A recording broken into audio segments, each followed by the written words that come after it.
Ladies and gentlemen, I'd like to introduce you to my next guest, Alexis Wong, founder of Mobijuce, a really interesting IoT mobile platform.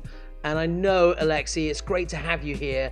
And perhaps you can share us a little bit more details about what are you doing at Mobijuce? Sure, Anson.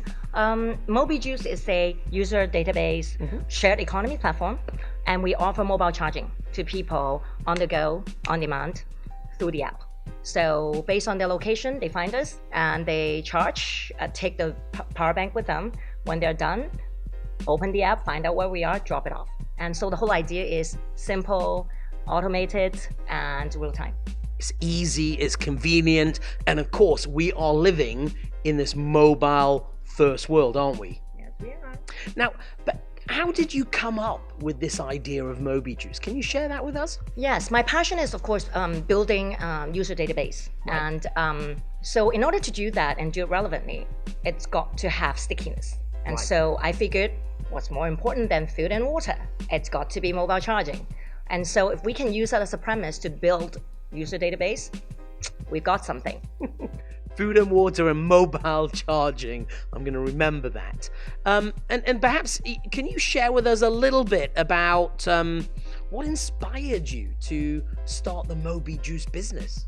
Well, I am one that is constantly on the phone, and about half the day I need to charge my phone, and I always am looking for places to charge. And so I figured if I need it, a lot of people would.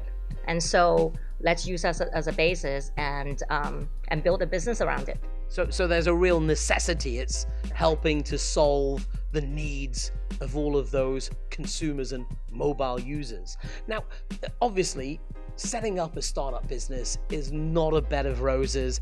There are a lot of challenges. What are some of the challenges that you've come across? Well, for me personally, I didn't grow up in Hong Kong, so my natural social and business network is not here. And so with that, I had to start from zero. I think that's probably the most challenging because it's really based on one person to the next, to the next. And second is also fundraising, because from a standpoint of financial world, they don't know who I am. Yeah. And I've never done anything in Hong Kong. I don't have any traction to demonstrate. And I don't have any family relations, which is extremely important in the Hong Kong ecosystem. And so without all of that, you just down to your two hands.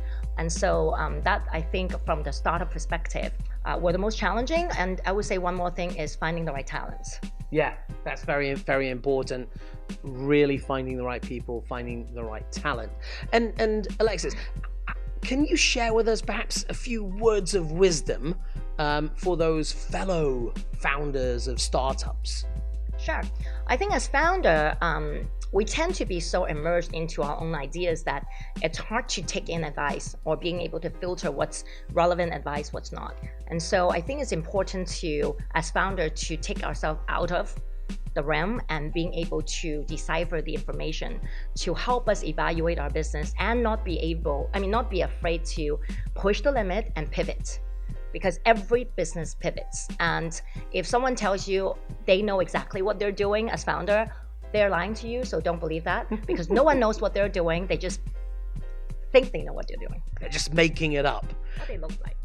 Right, and one final comment. What is your startup passion? Can you share that with us? To create with people that share the same vision, that we can all build something together. I think that's probably one of the primary reasons why people would start a startup, is so that we don't have to just fall into other people's footsteps, is to create our own footsteps and then have people to follow those footsteps together with us. Great. Alexis Wong, founder of Mobijuce, thank you so much for sharing all of your great insights with us. Thank you, Anson.